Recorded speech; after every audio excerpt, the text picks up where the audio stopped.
పులివెందులలో జరిగిన ఆయన ముఖ్యమంత్రిగా చేసిన అభివృద్ధికి ఆయన ఏం చేశాడు?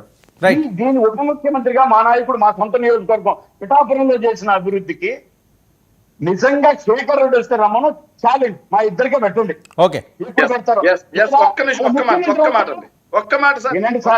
అరే ఒక నిమిషం ఇస్తానండి, ఇస్తాను. ఆయన కంప్లీట్ అమౌంట్ ఇస్తానంటున్నాను కదా. ఆయన మాట్లాడండి, ఆయన మాట్లాడండి సార్. ఆయన ఛాలెంజ్ ఇస్తాడు కదా, ఆయన మాట్లాడండి, ఆయన మాట్లాడండి. ఒక్క మాట ముఖ్యమంత్రి వస్తారా ఛాలెంజ్.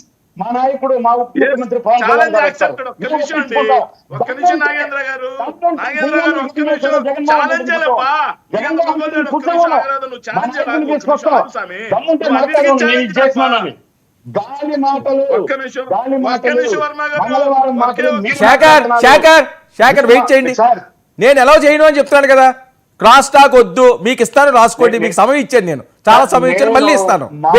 వాళ్ళు కంప్లీట్ అయిపోయి మీరు మాట్లాడండి, అన్ని పాయింట్లు రాసుకోండి. Last 30 seconds. నేను మాజీ ముఖ్యమంత్రి జగన్మోహన్ రెడ్డి గారు ఈ విషయాలన్నిటి మీద పులివెందులు కాబట్టి స్పందిస్తాడు అంటే ఛాలెంజ్ మా నాయకుడిని ఒప్పించుకొని సరే ఓకే ఓకే తీసుకుందాం. ఆయన ఛాలెంజ్ తీసుకుంటారో లేదో చూద్దాం. ఓకే ఆయన రావడం మీరు ఎవరైనా వస్తారంటే నేను